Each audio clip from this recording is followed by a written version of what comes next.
Halo, halo, apa kabar? Assalamualaikum warahmatullahi wabarakatuh. Saya Hirs Benarif dari Forum News Network. Kabar bahwa Presiden Prabowo Subianto akan melakukan reshuffle kabinet dalam waktu yang dekat ini, sampai sekarang ini masih simpang siur. Belum ada pastian apakah betul akan ada reshuffle kabinet atau tidak. Politisi Partai Gerindra Sufmi Dasko Ahmad, itu yang dia juga adalah Wakil Ketua DPR, membantah bakal ada reshuffle kabinet. Sementara Sekretaris Jenderal Partai Gerindra Ahmad Muzani mengaku dia belum tahu, dia belum pernah bertemu dengan Presiden Prabowo dan dia belum sempat menanyakan apakah betul akan ada kocok ulang di kabinet itu. Soal ini kan dalam beberapa pekan terakhir ini menjadi isu yang paling panas, menjadi hot isu. Bahkan ketika hari Rabu lalu, ketika Menteri Keuangan Sri Mulyani bertemu dengan Pak Prabowo selama 2 jam lebih itu, banyak yang menduga-duga bahwa ini ada kaitannya dengan rencana Sri Mulyani mengundurkan diri, karena kan sebelumnya dikatakan bahwa Sri Mulyani itu akan mengundurkan diri bersama dengan Airlangga Hartarto, Menko Perekonomian, sementara 2 orang menteri lainnya yakni Menko Mdiji Mutia Hafid dan Menteri Koperasi Budi Aristiadi itu akan dicopot. Dasko menyatakan bahwa isu yang berkait wacana reshuffle kabinet itu sama sekali tidak berdasar. Saya pikir isu itu yang dibuat di luaran itu adalah isu yang tidak berdasar, kata Dasko kemarin ketika dia hadir di kantor produksi film negara PFN Jakarta. Dasko juga mengaku telah mengecek kabar tersebut ke pemerintah.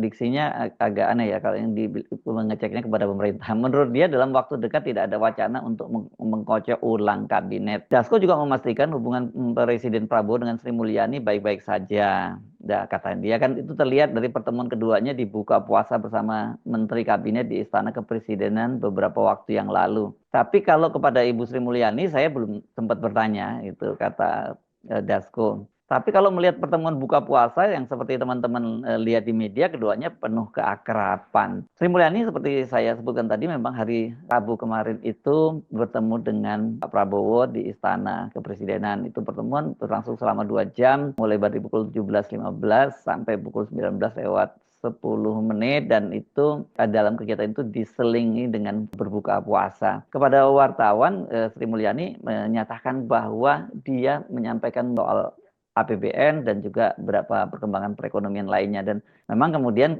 keesokan harinya Sri Mulyani itu merilis APBN kita. Sebenarnya sebuah tradisi yang sudah dibangun oleh Sri Mulyani sejak tahun 2017 bahwa selalu ada rilis tentang pelaksanaan APBN kita itu setiap bulan. Tapi sekarang ini, kemarin maksudnya, yaitu selama bulan Januari sampai Februari, bahkan laporan tahunan yang lalu itu juga belum dilaporkan dan belum dirilis kepada publik, dan ini kemudian menimbulkan spekulasi-spekulasi tentang APBN kita dan juga posisi Sri Mulyani sebagai Menteri Keuangan. Akhirnya Sri Mulyani kemudian seperti kita ketahui merilisnya pada hari Kamis lalu, walaupun kemudian banyak yang terkejut karena Sri Mulyani sangat terkesan menyembunyikan jumlah utang yang sekarang ini harus ditanggung oleh pemerintahan Prabowo. Rumor atau spekulasi politik bahwa akan terjadi reshuffle kabinet mayor ya, karena ini menyangkut posisi seorang Menko dan Menteri Keuangan, ini pos-pos yang sangat penting, dan plus 2 orang menteri lainnya, itu memang belakangan ini menjadi sangat heboh gitu. Ini beda sekali dengan reshuffle sebelumnya pada tanggal 19 Februari ketika Menteri Pendidikan Tinggi Satrio Sumantri Brojonegoro diganti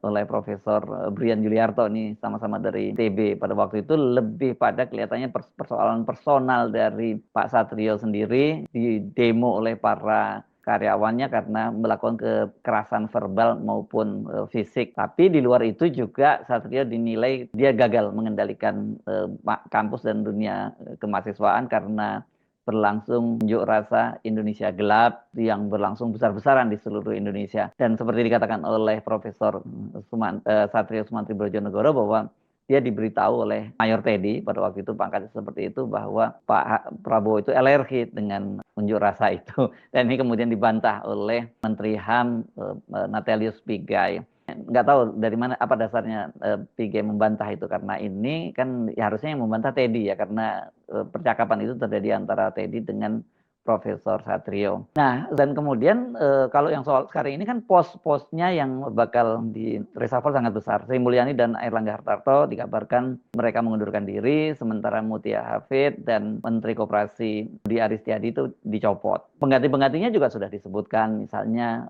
Airlangga Hartarto akan diganti oleh Agus Ginanjar Kartasasmita, sementara Sri Mulyani itu ketika dia meninggalkan posnya itu kemudian Kementerian Keuangan dipecah seperti rencana awal dari pemerintahan Prabowo. Jadi ada Kementerian Keuangan sebagai bendahara dan kemudian ada Menteri Keuangan sektor pendapatan, dan penggantinya disebutkan sebagai bendahara negara adalah ponakan Pak Prabowo, Tommy Jiwandono, sementara untuk yang menangani pendapatan itu perpajakan, cukai dan lain-lain itu di bawah Anggito Abimanyu, yang sekarang dua-duanya itu menjadi wakil Menteri Keuangan. Nah, mana yang benar ini, apakah Dasko atau Muzani? Tapi sebenarnya kan Muzani tidak membantah. Dia cuma mengaku dia belum tahu. Tapi bisa saja jawaban itu kan multi interpretasi ya, jawaban dari Muzani. Bisa saja dia tahu tapi karena isunya sensitif jadi dia menyatakan dia belum bicara dengan presiden.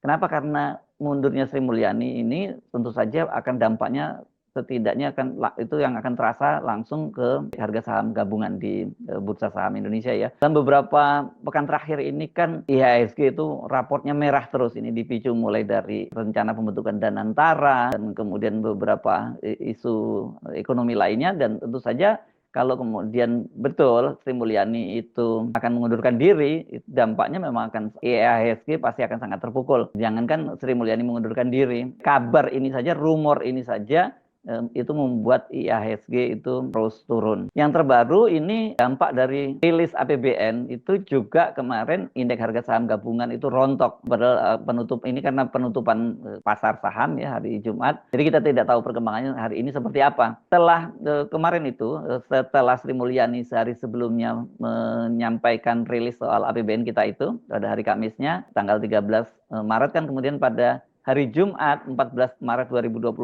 hanya 2 menit setelah dibuka, IHSG atau indeks harga saham gabungan itu merosot lebih dari 1%. IHSG sempat terkoreksi sekitar pukul 9.50, tapi masih pada kisaran 1%. Dan waktu itu nilai transaksinya mencapai 2,2 triliun dan melibatkan 3,320 miliar saham dalam 368 ribu kali transaksi. Dan memang ada sebanyak 200 saham yang naik, tapi yang turun lebih banyak, itu 285 turun ya sahamnya. Ya, bagaimana tidak turun ya, sebelumnya saja indeks harga saham gabungan itu turun ketika pemerintah tidak segera merilis APBN, itu kan menimbulkan spekulasi, ada apa kok tidak dirilis. Tapi ketika kemudian Sri Mulyani merilis itu kan dia mengumumkan bahwa realisasi anggaran pendapatan dan belanja negara APBN hingga akhir Februari 2025 itu tercatat defisit 31,2 triliun atau 0,13% terhadap produk domestik bruto. Sedangkan sehari sebelumnya sesungguhnya Kementerian Keuangan itu sudah publikasikan ini laporan APBN kita, tapi kemudian di take down ya, hanya sekitar beberapa jam kemudian di take down, dan di situ disebutkan bahwa defisitnya itu 0,10%. Dari rilis yang disampaikan oleh Sri Mulyani beberapa hari yang lalu, Kamis yang lalu, itu terlihat sekali bahwa pendapatan negara hingga Februari 2025 itu ambruk, baik dari pendapatan pajak dan non pajak, PNBP, pendapatan pajak itu bahkan jeblok 30% dibanding dengan tahun yang lalu. Pendapatan pajak ini sangat mungkin ini dipicu oleh aplikasi Kortek yang sekarang ini sering sekali take down. Jadi banyak sekali wajib pajak itu yang kesulitan untuk melaporkan pajaknya. Oke, saya kira itu bisa jadi excuse gitu, ada soal teknis, ada soal aplikasi yang naik turun atau sering kali down. Tapi kalau pendapatan pajak dan non pajak, PNBP termasuk juga ini PPH dan PPN itu yang juga turun, ini jelas sinyal yang buruk bagi perekonomian Indonesia. Spekulasi dari Sri Mulyani dan Airlangga Hartarto mengundurkan diri dan kemudian terjadi reshuffle mayor tadi itu bukan hanya kabar burung di kalangan, misalnya di kalangan media sosial, tapi kan ada seorang pengamat dari Australia yang cukup kredibel, misalnya Kevin O'Rourke, yang menyatakan bahwa dia mendapatkan info itu dari sumber-sumber yang cukup kredibel. Sri Mulyani ini sebenarnya kalau sekarang toh dia kemudian mengundurkan diri dengan alasan apapun, termasuk alasan yang tidak cocok dengan Prabowo, sebenarnya itu bukan isu baru, karena kan sejak terpilih menjadi presiden dan belum dilantik itu Prabowo maksud saya, Sri Mulyani itu sudah memberikan sinyal, memberikan isyarat dia tidak akan lagi menjabat sebagai Menteri Keuangan di pemerintahan Presiden terpilih Prabowo Subianto. Itu bukan hanya rumor ya, karena pada waktu itu diketahui publik pada acara spektakuler 2024 yang digelar di Plaza Tenggara Gelora Bung Karno pada hari Ahad tanggal 14 Februari 2024. Awal mulanya ini Direktur Jenderal Pajak Kementerian Keuangan, Surya Utomo, membawakan lagu berjudul She's Gone. Ini lagu yang dipopulerkan oleh band rock asal Amerika Serikat, Still Heart. Setelah itu Sri Mulyani yang giliran naik ke atas panggung untuk menyanyikan sebuah lagu, dia juga kemudian memberikan tanggapan terkait lagu yang dibawakan Suryo itu.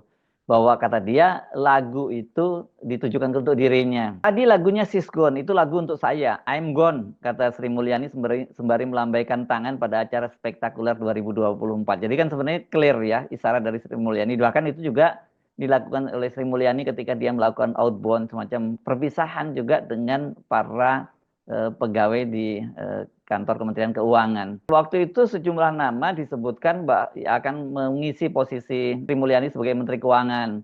Di antaranya adalah Menteri Kesehatan Budi Gunadi Sadikin, itu yang jadi kandidatnya. Kemudian Ketua Dewan Komisioner OJK Mahendra Siregar, Direktur Utama BNI Royke Tumilaar, dan juga Wakil Menteri Badan Usaha Milik Negara Kartika Wirjoatmojo. Namun ternyata Sri Mulyani akhirnya masuk juga ke pemerintahan Prabowo itu. Dia ini termasuk rombongan menteri yang mendatangi rumah pribadi Prabowo di Jalan Kertanegara 4 itu pada tanggal 14 Oktober 2024. Dan Sri Mulyani ketika pada wartawan dia menyatakan bahwa dia diajak diskusi cukup panjang oleh Pak Prabowo berkaitan dengan pengelolaan keuangan negara. Jadi dipastikan ya dia itu akan masuk kembali ke kabinetnya Pak Prabowo Subianto. Ini cukup mengejutkan ya, karena selama ini ya Sri Mulyani itu selama dalam pemerintahannya Jokowi itu mereka ini kedua orang ini dinilai tidak cocok gitu ya. Sri Mulyani itu banyak sekali memangkas anggaran yang diajukan, anggaran pertahanan yang diajukan oleh Prabowo. Prabowo kan pada waktu jadi Menhan dia ingin melakukan modernisasi besar-besaran alat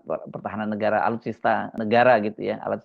Tapi pada waktu itu dengan pertimbangan keuangan Sri Mulyani itu banyak memangkasnya itu.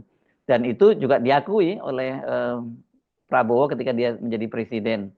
Waktu saya Menteri Pertahanan selalu saya dibatasi oleh Menteri Keuangan.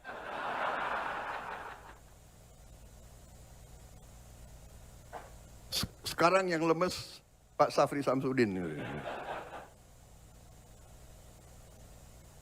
Kalau dia merasa dibatasi oleh Menteri Keuangan, nanti Menteri Keuangan mengatakan ini perintah Presiden.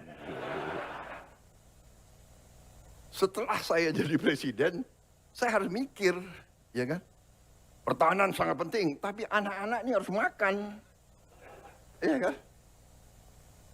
Guru-guru gajinya harus diperbaiki. Hakim-hakim harus segera dibikin rumah-rumah dinas yang layak. Tidak boleh ada hakim yang kontrak.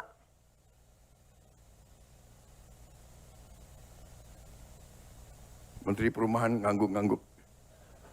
Terima kasih Menteri Perumahan. Soal tidak cocoknya Sri Mulyani dengan Prabowo itu juga diakui oleh Ketua Dewan Pakar Partai Amanat Nasional Derajat Wibowo yang tergabung dalam TKN Prabowo Gibran. Dia menyatakan memang sempat ada perbedaan pandangan antara Prabowo dan Sri Mulyani pada masa silam. Bahwa kemudian Pak Prabowo memilih Ibu Sri Mulyani dan Ibu Sri Mulyani akhirnya bersedia kembali menjadi Menteri Keuangan, ya rasanya dari kedua pihak itu ada kompromi, kata Derajat.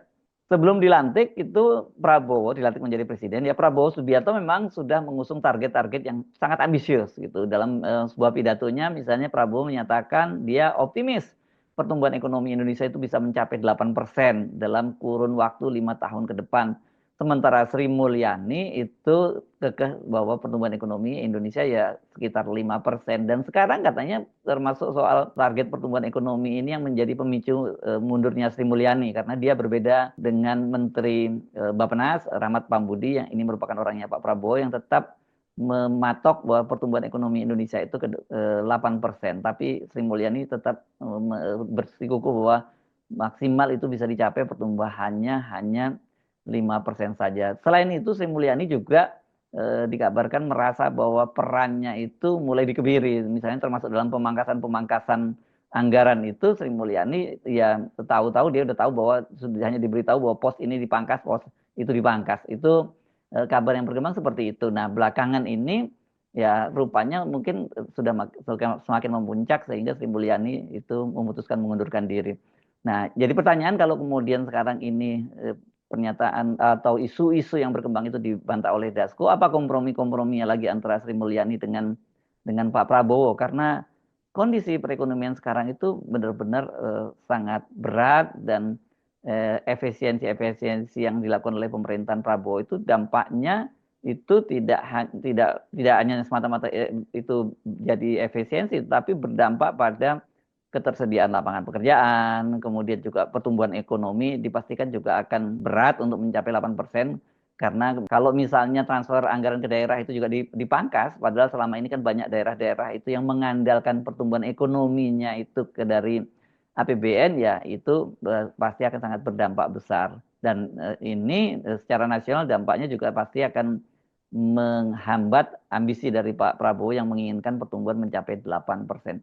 Jadi secara indikator ekonomi situasinya sekarang memang sedang sangat berat dan itu yang harus ditanggung oleh Sri Mulyani. Dan kalau kemudian muncul juga perbedaan-perbedaan pandangan dalam soal ini, perbedaan cara mengelola keuangan negara dan juga target pertumbuhan, ya sangat mungkin kemudian Sri Mulyani itu mengundurkan diri. Nah, kalau sekarang misalnya terjadi seperti disebutkan sebelumnya bahwa skenario-nya itu atau rencananya itu reshuffle itu kalau tidak pada bulan Ramadan ini, ya nanti pada Hari Raya Idul Fitri, setelah Hari Raya Idul Fitri maksud saya, dan itu pada awal-awal bulan April. Jadi pasti bagaimanapun juga kan ketika Sri Mulyani itu mengundurkan diri akan ada muncul kegoncangan dan itu juga bisa berdampak terhadap pasar dan juga ekonomi di Indonesia.